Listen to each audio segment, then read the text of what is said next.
Visual literacy is something that we talk about a lot, sort of this need for more fluency in it. But what does that really mean?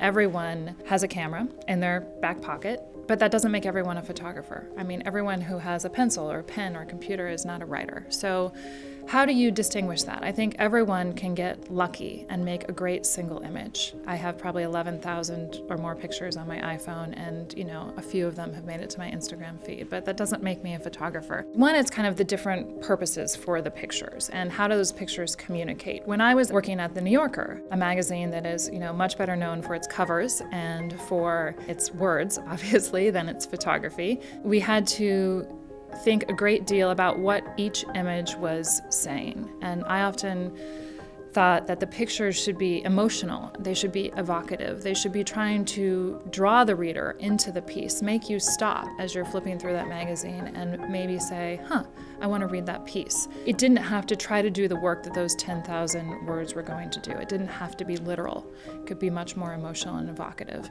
I think sometimes we also tried to find the one image that would summarize many elements of the story. You had to be able to turn to a double-page spread and know what country you were in, like who the main character of the story was, and something about kind of the tone of the story. And working with a photographer to get all of that into one image is actually quite difficult. I think that photographers were used to having several images to actually tell the story, and each image could tell a piece of that story, not trying to get it all into one image. At The New Yorker, there was a challenge of trying to get all of this information into one image. That was kind of one approach we took. Another approach we took was this more emotional, evocative picture.